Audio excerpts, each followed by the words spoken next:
पिछले दो वीडियो में हमने भारतीय देशी राज्यों के प्रति ब्रिटिश सर्वोच्चता की नीति का अध्ययन किया।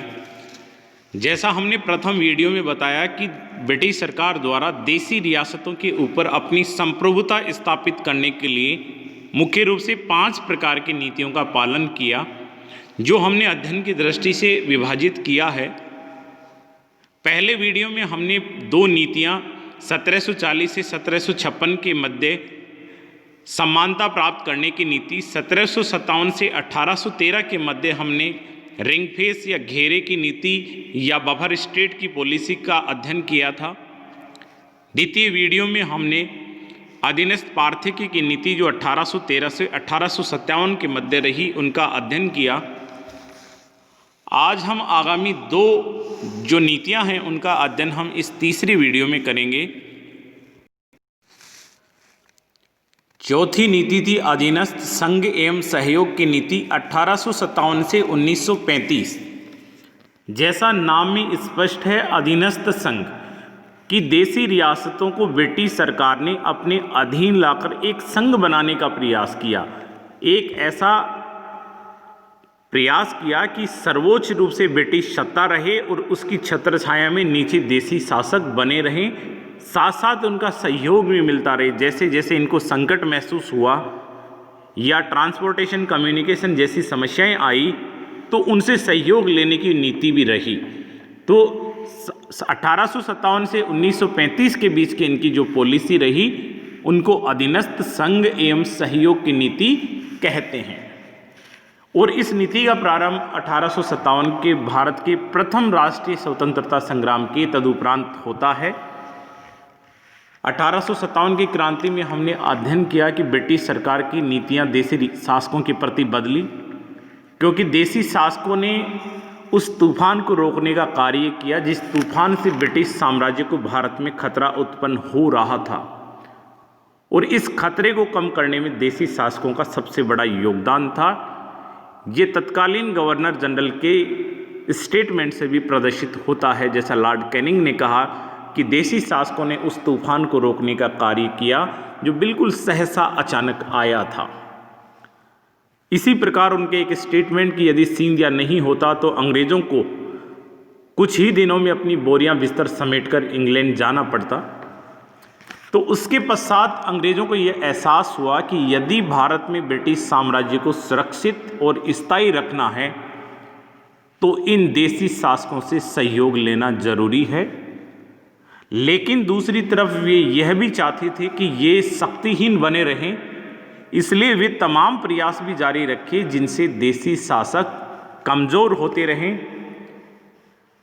1858 की विक्टोरिया घोषणा के बाद इन्होंने तय किया कि देशी शासकों के आंतरिक मामले तथा सामाजिक धार्मिक मामलों में हस्तक्षेप नहीं किया जाएगा, उत्तराधिकार संबंधी मुद्दों पर भी हस्तक्षेप नहीं किया जाएगा।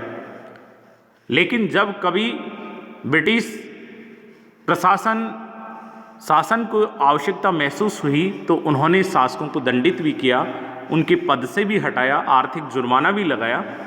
लेकिन प्रायः वैसा हस्तक्षेप देखने को नहीं मिलता जैसा रिंग फेंस की नीति और अधीनस्थ पार्थक्य की नीति में देखने को मिला। अति आवश्यकता या बाध्यता की स्थिति में ही आंतरिक मामलों में उन्होंने हस्तक्षेप किया।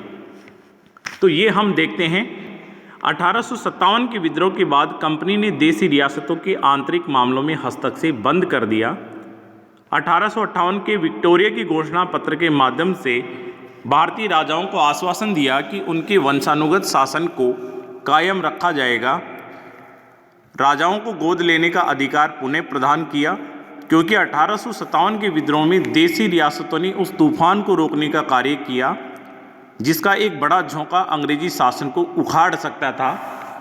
जैसा तत्कालीन गवर्नर जनरल लॉर्ड कैनिंग ने ये कहा कि इन्होंने उस बड़े झोंके का सामना किया जिससे ब्रिटिश साम्राज्य भारत से उखड़ सकता था। 1857 की क्रांति के पश्चात ब्रिटिश सरकार ने देशी रियासतों का विलय करने की बजाय कुशासन होने की स्थिति में ही उनको दंडित करने या अपदस्थ करने की नीति का पालन किया।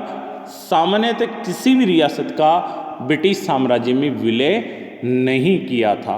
1857 के बाद ऐसा देखने को नहीं मिलता। उन्होंने केवल शासकों को दंडित किया या उनके पद से उन्होंने हटाया, विलय करने की नीति का उन्होंने त्याग कर दिया। इस प्रकार अधीनस्थ सहयोग संघ और सहयोग नीति का एक मुख्य विशेषता ये थी कि रियासतों को अधीन भी किया लेकिन उसका विलय नहीं किया। इस नीति के तहत सर्वोच्चता ब्रिटिश सरकार के पास ही थी, किंतु राज्य में कुप्रशासन की शिकायत होती थी तो राजा को हटाया भी और दंडित किया भी। जैसे काफ़ी क्षेत्र थे भारत के जहाँ के शासकों को इन्होंने दंडित किया। जैसे 1867 में टोंक के नवाब को इन्होंने दंडित किया, 1870 में अलवर के शासक को इन्होंने हटाया, 1875 में इन्होंने बड़ौदा के शासक को दंडित किया, 1889 में कश्मीर के शासक को दंडित किया, 1893 में मणिपुर के शासक को दंडित किया। इस प्रकार यदि हम देखें तो इस नीति का मुख्य पहलू ये था कि इसमें शासकों को दंडित किया, पद से हटाया, लेकिन रियासतों का विलय इन्होंने नहीं किया। 1857 से 1935 के समय अलग अलग शासकों के समय अलग अलग प्रकार की नीतियां रही, जिनमें हम देखते हैं जैसे सर जॉन लॉरेंस ने महान एककर्मण्यता या प्रभावी एककर्मण्यता की नीति अपनाई। जॉन लॉरेंस का ये मानना था कि किसी भी क्षेत्र के आंतरिक मामलों में ज़्यादा हस्तक्षेप नहीं होना चाहिए। उनका मुख्य दृष्टिकोण ऐसा अफ़गानिस्तान के मामले में था और उनको ये लगता था कि अफ़गानिस्तान के आंतरिक मामलों में हस्तक्षेप करने से ब्रिटिश साम्राज्य को बचना चाहिए, क्योंकि अफ़गान युद्ध में अंग्रेज़ों की हार हुई तो उन्होंने ये महसूस किया। लेकिन उनके बाद में फिर अलग अलग गवर्नर जनरल आए, लॉर्ड मिंटो के समय वित्तीय विकेंद्रीकरण पे बल रहा। फिर 1876 में लॉर्ड लिटन बनकर आए, जो एक बड़ा घोर साम्राज्यवादी प्रतिक्रियावादी व्यक्ति था, भारत का गवर्नर जनरल बन के आया। उसकी भी ये नीति थी कि कैसे भारत के देसी शासकों को ब्रिटिश सर्वोच्चता या ब्रिटिश झंडे के नीचे लाया जाए। धीरे धीरे चूंकि अब देसी रियासतें अंग्रेज़ों के प्रभुत्व में आ चुकी थी, लेकिन इस प्रभुत्व को कानूनी सिद्धांत के माध्यम से कैसे सिद्ध किया जाए। जब तक ब्रिटेन की महारानी को भारत की महारानी जब तक घोषित नहीं किया जाए, तब तक कानूनी रूप से वो भारत की साम्राज्ञी नहीं हो सकती थी। इसलिए विक्टोरिया को उपाधि देने के लिए इन्होंने 1876 में रॉयल टाइटल्स एक्ट पारित किया और रॉयल टाइटल एक्ट पारित करके महारानी को केसर ए हिंद या साम्राज्य की उपाधि प्रदान की। और ये साम्राज्य की उपाधि प्रदान करने के लिए लॉर्ड लिटन ने 1877 ईस्वी में दिल्ली में दरबार बुलाया और उस दिल्ली दरबार में जो तमाम देसी शासक थे उन सबको बुलाया। दिल्ली दरबार में महारानी विक्टोरिया को भारत की साम्राज्ञी या केसर ए हिंद की उपाधि दी। सभी नरेशों को इसमें आमंत्रित किया। जैसे जैसे नरेश आते थे वो वायसराय के सामने झुककर प्रणाम करते। तो इससे एक चीज़ तय हो गई थी कि देसी शासकों के ऊपर भी एक और सर्वोच्च शक्ति है जिनको वो नमन कर रहे थे, जिनके सामने वो झुककर प्रणाम कर रहे थे, और ऐसी शक्ति ब्रिटिश शक्ति थी। अब कानूनी रूप से सभी भारतीय जो देसी नरेश हैं उनके ऊपर महारानी विक्टोरिया साबित हो चुकी। इस प्रकार ब्रिटिश सर्वोच्चता अब कानूनी रूप से हो गई थी, जिसको अभी तक कानूनी रूप से दर्जा नहीं मिला हुआ था। दरबार में साम्राज्ञी को भेंट देने के लिए सभी नरेशों को आमंत्रित किया गया। इस अवसर पर प्रत्येक नरेश को वायसराय के सामने सिर झुकाना पड़ा। इससे स्पष्ट होता है कि नरेश सर्वोच्चता की शक्ति से पूर्ण रूप से जकड़ लिए गए थे। दरबार में नरेशों उपस्थित भी हुए और पुरस्कृत भी हुए। नरेशों के सम्मान में तोपों की सलामी दी गई। इसी प्रकार 1881 में हम देखते हैं मैसूर के परंपरागत राजवंश था वाडियार, जिसको हम आंग्ल मैसूर युद्ध में देखते हैं कि उसके बाद में वाडियार वंश के व्यक्ति को वापस मैसूर का साम्राज्य प्रदान किया। लेकिन हमने लॉर्ड विलियम बेंटिंग के समय अध्ययन किया, 1831 ईस्वी के अंतर्गत मैसूर का पुणे ब्रिटिश साम्राज्य में विलय हुआ। लेकिन 1857 के रिवोल्ट के बाद ब्रिटिश पॉलिसी धीरे धीरे देसी रियासतों के प्रति बदली और उन्होंने विलय की नीति को त्याग किया। इसलिए 1881 में ये महसूस हुआ कि मैसूर जो ब्रिटिश साम्राज्य का अंग बनाया गया है उसको पुनः वाडियार वंश को सौंप दिया जाए, बशर्ते कुछ शर्तों का यदि वे पालन करते हैं। उनके लिए एक कानूनी रूप से प्रोविज़न किया कि यदि वे क्राउन के आधिपत्य को स्वीकार करते हैं तो वाडियार वंश को पुनः मैसूर का राज्य दिया जा सकता है। और ऐसा वाडियार वंश के शासकों ने आश्वासन दिया कि वे क्राउन के अंदर रहकर कार्य करेंगे। परिणाम स्वरूप 1881 के अंतर्गत मैसूर पुनः सौंप दिया ब्रिटिश सरकार ने। ऐसा कहते हैं कि उस दिन दशहरे का दिन था। उसके बाद में मैसूर के लोगों में दशहरे के मेले को बड़े धूमधाम से मनाया जाता है, इस खुशी में कि उनका राज्य उनको पुनः मिला। इसलिए वर्तमान में भारत में सबसे अच्छा दशहरा मैसूर में मनाया जाता है, जैसा राजस्थान में सबसे अच्छा कोटा में मनाया जाता है। 1903 में हम देखते हैं करजन के समय, 1911 में लॉर्ड हार्डिंग के समय भी दिल्ली दरबार का आयोजन किया गया। और इन दरबारों के अंतर्गत देसी शासक ब्रिटिश सम्राट के सामने अपना सिर झुकाते थे। तो ऐसा सिद्ध हो गया कि अब संप्रभुता एक कानूनी सिद्धांत के रूप में आ गई है और उसका पालन तमाम देसी शासक कर रहे हैं। इसी प्रकार देसी रियासतों से बातचीत करने के लिए धीरे धीरे उनको लगा कि इनका सहयोग करना चाहिए, क्योंकि राष्ट्रवादी गतिविधियां और स्वतंत्रता आंदोलन की गतिविधियां धीरे धीरे ब्रिटिश भारत के क्षेत्रों में बढ़ रही थी। इसलिए देसी शासकों के बीच एक कम्युनिकेशन गैप बनाए रखने के लिए 1921 में चैम्बर ऑफ प्रिंसेस या नरेंद्र मंडल का गठन किया गया। हालांकि इसके गठन का प्रावधान 1919 के अधिनियम में था, जिसका अध्यक्ष वायसराय को बनाया जाना था। इसलिए 1919 के अधिनियम के तहत 1921 में नरेंद्र मंडल का गठन हुआ, जिसकी पहली बैठक 8 फरवरी 1921 को हुई थी। इसमें यह प्रोविज़न किया गया था कि जो देसी शासक मिलना चाहते हैं वे इसके सदस्य बन सकते हैं। तो प्राय उस समय 120 जो शासक हैं उन्होंने नरेंद्र मंडल की सदस्यता ली थी। अब 1776 में जो विक्टोरिया को उपाधि प्रदान की उसके बारे में हम देखते हैं कि क्या उसका विश्लेषण किया है। 1776 में महारानी विक्टोरिया द्वारा केसर ए हिंद की उपाधि धारण करने के बाद इस बात पर मुहर लग चुकी थी कि अब भारतीय राज्यों की संप्रभुता समाप्त हो चुकी है तथा क्राउन ही भारत में सर्वश्रेष्ठ है। अब सर्वश्रेष्ठता अब न केवल ऐतिहासिक सत्य था बल्कि एक कानूनी सिद्धांत भी था। अब सरकार को रियासत के आंतरिक मामलों में हस्तक्षेप का अधिकार भी मिल गया था, चाहे हस्तक्षेप महाराजा के हितों की रक्षा के लिए हो अथवा उसकी प्रजा के हित के लिए या अंग्रेजों के हितों के लिए अथवा भारत के हित के लिए। वे किसी भी मुद्दे पर रियासतों के आंतरिक मामलों में हस्तक्षेप कर सकते थे, क्योंकि अब सर्वोच्च कौन हो चुकी थी? विक्टोरिया महारानी। अब इंग्लैंड के साथ साथ भारत की भी वो महारानी बन चुकी थी। साथ ही कुछ ऐसे मुद्दे भी थे, कुछ ऐसे पॉइंट्स भी उभर कर आए जिन्होंने रियासत के आंतरिक मामलों में हस्तक्षेप करने का अवसर दिया। वे आवश्यक बुराई के रूप में थे ऐसे कुछ बिंदु जिन्होंने राजा ने चाहकर भी उनको स्वीकार करना पड़ा।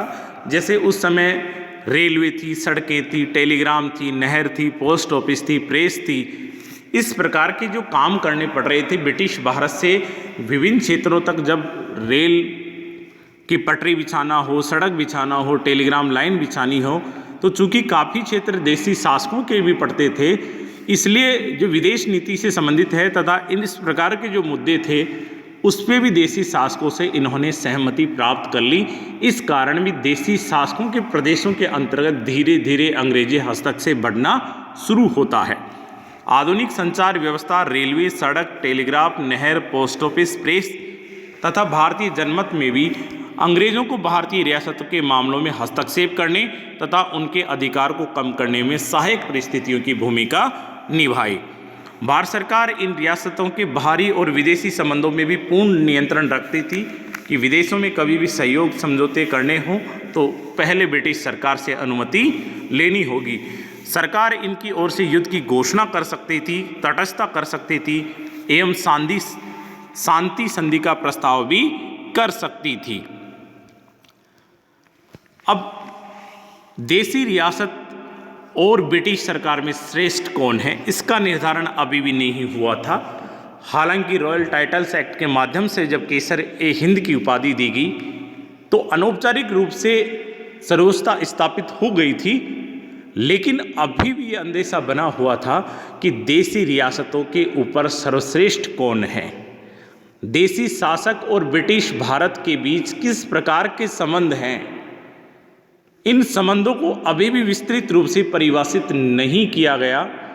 इसलिए जब से ब्रिटिश साम्राज्य की भारत में स्थापना हुई तब से लेकर 1927 तक सर्वश्रेष्ठता को कानूनी रूप से विस्तृत रूप से व्याख्या नहीं की गई। इसलिए 1927 में फिर बटलर समिति बनाई जाती है, जिसको इंडियन स्टेटस कमेटी भी कहा जाता है।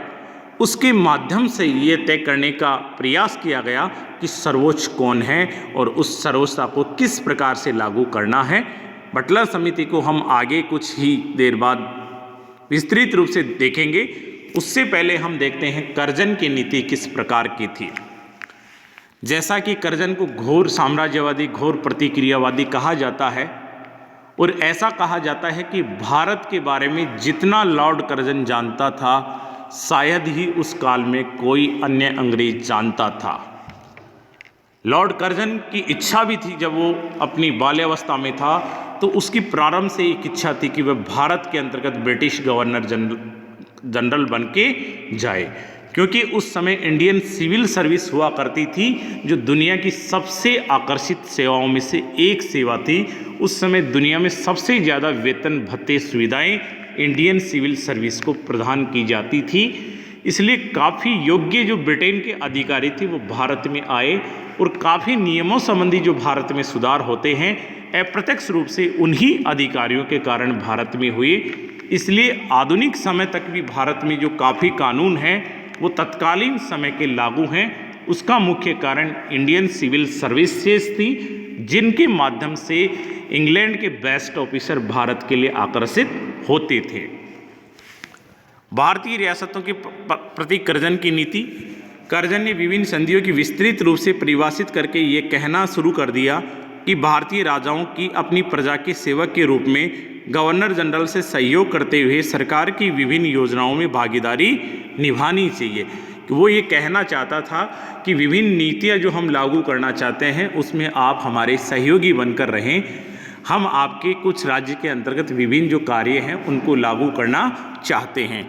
उसने संरक्षण और अनाधिकार निरीक्षण की नीति अपनाई। उसका मत था कि भारतीय रियासत एवं सरकार के मध्य संबंध न तो सामंतशाही होने चाहिए, नई संघीय व्यवस्था पर आधारित होनी चाहिए। इनका आधार विभिन्न संधियाँ भी नहीं होना चाहिए, बल्कि विभिन्न ऐतिहासिक परिस्थितियों को ध्यान में रखते हुए एक सामान्य स्वरूप की ओर हमें संबंध विकसित करने चाहिए। इस नवीन प्रवृत्ति के फलस्वरूप सभी रियासतों की स्थिति लगभग एक जैसी हो गई, चाहे वो संधि रियासतें हों या भिन्न भिन्न अधिकार प्राप्त रियायतें हों। उसके बाद में 1905 के पश्चात हम देखते हैं लॉर्ड मिंटो द्वितीय आया। उसके बाद तो उसकी फिर ये नीति थी कि भारतीय रियासतों के साथ सहयोग किया जाए। जैसा उस समय स्वदेशी मूवमेंट बंगाल के अंतर्गत हुआ, बंगाल का जब पार्टीशन किया गया लॉर्ड कर्जन के माध्यम से, तो भारत के अंतर्गत स्वतंत्रता और राष्ट्रवाद का एक ज्वार उभर कर आया। तो ब्रिटिश सरकार पुनः ये सोचने के लिए मजबूर हुई कि देसी शासकों के प्रति सहयोग की नीति रखना अति आवश्यक है, ताकि ब्रिटेन के भारत में स्थित साम्राज्य की सुरक्षा की जा सके। अतः भारत में राजनीतिक अस्थिरता के वैसे सरकार ने प्रतिरक्षात्मक नीति का अनुसरण किया। कालांतर में 1919 में मॉन्टेग्यू चेम्सफोर्ड सुधार अधिनियम लागू हुए और उनके तहत देसी शासकों के एक सलाहकार मंडल के रूप में उन्होंने चैम्बर ऑफ प्रिंसेस का गठन किया। और चैम्बर ऑफ प्रिंसेस एक कम्युनिकेशन चैनल था बिटवीन देसी रियासत और ब्रिटिश गवर्नर जनरल के बीच। यदि चैम्बर ऑफ प्रिंसेस का जो स्वरूप है, उनकी अथॉरिटी देखा जाए तो चैम्बर ऑफ प्रिंसेस किसी रियासत के आंतरिक मामले में कोई हस्तक्षेप नहीं कर सकता था। इसके सुझाव सरकार के मानने के लिए बाध्यकारी भी नहीं होते थे। ये केवल एक प्रकार का सलाहकारी निकाय था। वास्तव में देखा जाए तो एक प्रकार का सेफ्टी वाल था, जिसके माध्यम से ब्रिटिश भारत के प्रति यदि देशी रियासतों में किसी प्रकार का असंतोष है तो उस असंतोष को चैम्बर ऑफ प्रिंसेस के माध्यम से जाना जा सके। नरेंद्र मंडल की यदि हम स्ट्रक्चर देखें तो रियासतों को 3 श्रेणियों में बांटा गया था। मूल रूप से सीधे प्रतिनिधित्व वाली रियासतें 109 थी, सीमित वैधानिक और क्षेत्राधिकार वाली रियासतें जिन्हें अपना रिप्रेजेंटेटिव चुनने का अधिकार था, ऐसी रियासत 127 थी, सामंतशाही जागीरें 309 थी। चैम्बर ऑफ प्रिंसेस में देशी रियासतों को जुड़ने या न जुड़ने की स्वतंत्रता दी गई। परिणाम स्वरूप 120 रियासतें शामिल हुई, लेकिन देशी रियासत और ब्रिटिश सरकार के मध्य संप्रभुता और सर्वश्रेष्ठ के विस्तार के मुद्दे की अभी भी व्याख्या नहीं की गई थी। 1919 के अधिनियम में यह महसूस किया जा रहा था कि कोई ना कोई लीगल रूप से इन संबंधों की व्याख्या होगी, इसलिए सर्वश्रेष्ठ कौन है और संप्रभुता किसके हाथ में है, इसका निर्णय अभी नहीं हुआ। इस निर्णय के लिए 1927 में एक कमेटी का गठन किया गया। उस कमेटी के अध्यक्ष सर हरकोर्ट बटलर थे, इसलिए इस कारण इसको बटलर समिति भी कहा जाता है। मूल नाम इस समिति का इंडियन स्टेटस कमेटी था और इस कमेटी का मुख्य कार्य देशी रियासत और ब्रिटिश सरकार के बीच के संबंधों या संप्रभुता या सर्वश्रेष्ठता का निर्णय करना था। लेकिन बटलर की अध्यक्षता में यह बनाई गई थी, इसलिए बटलर समिति भी कहा जाता है। बटलर समिति के कार्य, जैसा मैंने पहले बताया, देशी रियासत के राजाओं की सर्वोच्च शक्तियों और उनके बीच के संबंधों की जांच और स्पष्टीकरण का दायित्व दिया गया था। बटलर समिति ने 16 राज्यों का दौरा किया। उसके पश्चात 1929 में इस कमेटी ने रिपोर्ट प्रस्तुत की, जिसकी प्रमुख सिफारिशें निम्नलिखित हैं। पहली सिफारिश, सर्वश्रेष्ठता सर्वश्रेष्ठ ही रहनी चाहिए तथा इसे बदलती हुई परिस्थितियों के अनुकूल अपना दायित्व निभाना चाहिए। जहां अस्पष्ट मामले हो वहां रीति रिवाज एक गाइडर के रूप में काम करेंगे। जहां जिन मामलों की व्याख्या नहीं की जाएगी, तत्कालीन जो क्षेत्र हैं, संबंधित जो रियासत है, उनके जो रीति रिवाज हैं उनके माध्यम से तय किया जाएगा। द्वितीय, भारतीय रियासतों को उनके शासकों की अनुमति के बिना भारत सरकार को नहीं सौंपना चाहिए। यानी यदि रियासत भारतीय संघ के साथ मिलने को इच्छुक नहीं है तो ऐसी रियासत का विलय नहीं करना चाहिए। मतलब भारतीय संघ यदि आप बनाना चाहते हैं तो उस संघ में देशी रियासतों को मिलने और न मिलने की स्वतंत्रता दी जाए। तृतीय, वायसराय रियासतों के संबंध संचालन हेतु ताज का प्रतिनिधि होना चाहिए, जो 1858 से ही ऐसा दायित्व वो निभा रहा था। आगे भी ये कहा कि ब्रिटिश सरकार और देशी रियासतों के बीच जो व्यक्ति जो एक चैनल का कार्य करेगा वह व्यक्ति वायसराय होगा, वॉइसराय। चतुर्थ, क्राउन और देशी नरेशों के संबंधों में बिना नरेशों की राय के परिवर्तन नहीं होना चाहिए। पांचवा, देशी नरेशों द्वारा 6 सदस्यों की राज्य परिषद की स्थापना की मांग की, उस स्थापना की मांग को अस्वीकार कर दिया गया। 6, देशी रियासतों के प्रशासन में हस्तक्षेप वायसराय के निर्णय पर छोड़ दिया गया। 7वां, ब्रिटिश भारत और देशी रियासतों के बीच आर्थिक संबंधों की जांच करने के लिए एक समिति की नियुक्ति करनी चाहिए। तो इस प्रकार ये मुख्य रूप से 7 परामर्श बटलर समिति द्वारा दिए गए, जिनको इंडियन स्टेटस कमेटी भी कहा जाता है। लेकिन बटलर समिति की सिफारिशों को देखने पर अवगत होता है कि इसकी चहूं और आलोचना हुई। इसमें किसी भी प्रकार श्रेष्ठता को सही ढंग से व्याख्या नहीं की गई, किंतु सर्वश्रेष्ठता को अभी भी स्पष्ट रूप से परिभाषित नहीं किया गया था। अतः यह राक्षस रूपी रिवाज नरेंद्रों की निहित अनुमति तथा ताज के विशेषाधिकारों पर पल्लवित होता रहा। बटलर समिति की तीव्र आलोचनाएं हुई। बटलर समिति के बारे में एम विश्वेश्वरैया, जो तत्कालीन मैसूर राज्य के दीवान थे और जिनकी स्मृति के रूप में हम इंडियन इंजीनियरिंग डे मनाते हैं, उन्होंने कहा, भारतीय राज्यों की जनता के लिए बटलर समिति में भविष्य का कोई संकेत नहीं है। इसी प्रकार CY चिंतामणि ने कहा, बटलर समिति अपने जन्म से बुरी थी, इसकी नियुक्ति का समय बुरा था, इसकी जांच पड़ताल की शर्तें बुरी थी, इसमें कामकाज करने वाले लोग बुरे थे, इसकी जांच का ढंग बुरा था और इस रिपोर्ट की शर्तें बुरी हैं और इसके निष्कर्ष भी बुरे हैं, ऐसा CY चिंतामणि ने कहा है। तो ये हमने नीति 1858 से 1935 के बीच ब्रिटिश सरकार ने देशी रियासतों के प्रति जो अपनाई उसका अध्ययन किया है, जिसको अधीनस्थ सहयोग की संधि हमने कहा। अधीनस्थ संघ और सहयोग की नीति, अंतिम नीति बराबर के संघ की नीति। ब्रिटिश सरकार का प्रयास रहा कि हम एक यूनियन बनाएंगे केंद्र के स्तर पे और उनमें सभी लोग शामिल होंगे। हालांकि परिस्थितियों के अनुसार उनकी पॉलिसी बदलती रही 1935 से 1947। बटलर कमेटी की सिफारिशों के बाद ब्रिटिश सरकार ने भारतीय राजाओं को अपने पक्ष में रखने का प्रयास किया, जैसा गोलमेज सम्मेलन, round table conference. 3 round table conference 1930, 31 और 32 को लंदन में आयोजित हुए। उनमें मुख्य रूप से बटलर समिति की जो रिपोर्ट थी उस पर विचार होना था। विभिन्न भारतीय जो प्रतिनिधि हैं, देशी शासक हैं, विभिन्न जो सोशली कास्ट बेस्ड ग्रुप थे, उन सभी को भी वहाँ आमंत्रित किया गया और उनके निष्कर्षों के बाद 1935 का भारत सरकार अधिनियम पारित हुआ और उसके अंतर्गत पहली बार अखिल भारतीय स्तर पर यूनियन बनाने का प्रावधान किया, जिसमें देशी रियासतों को भी शामिल होना अनिवार्य किया गया। लेकिन ये संघ तभी अस्तित्व में आ सकता था जब कुल रियासतों की 50% रियासत शामिल हो गई हों, साथ ही जो रियासत शामिल होंगी उनकी कुल जनसंख्या भी तमाम जो देशी रियासत हैं उनकी जनसंख्या का 50% हिस्सा होना चाहिए था। बटलर कमेटी की सिफारिशों के बाद ब्रिटिश सरकार ने भारतीय राजाओं को अपने पक्ष में करने का प्रयास किया। यही कारण था भारतीय राजाओं को गोलमेज सम्मेलन में आमंत्रित किया।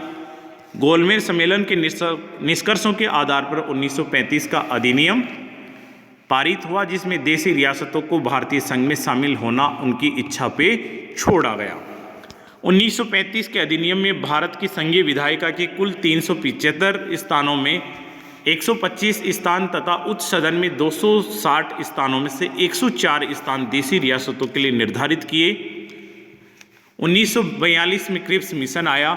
क्रिप्स मिशन ने भी भारत में संघीय व्यवस्था स्थापित करने का सुझाव दिया, लेकिन साथ ही ये कहा कि देशी राज्यों पर अपना प्रभुत्व स्थापित रखने की दृष्टि से ब्रिटिश सरकार ने घोषणा की कि संघ सरकार में हर एक प्रदेश का मिलना आवश्यक नहीं है। लेकिन द्वितीय युद्ध के बाद परिस्थितियां बदली, अंतर्राष्ट्रीय घटनाक्रम बदला। इसके बाद में भारत का विभाजन हुआ और विभाजन के पश्चात भारत स्वतंत्रता अधिनियम 1947 जो ब्रिटेन की संसद द्वारा 18 जुलाई 1947 को पारित हुआ, उसमें ये प्रोविज़न किया कि 15 अगस्त 1947 को भारत और पाकिस्तान 2 डोमिनियन स्टेट का निर्माण होगा। देशी रियासतों के पास 3 विकल्प इंस्ट्रूमेंट ऑफ एक्सेशन के माध्यम से दिए गए, भारत में विलय का, पाकिस्तान में विलय का और स्वतंत्र रहने का। उसके बाद देशी रियासतों ने अपनी इच्छा के अनुसार विकल्प अपनाए।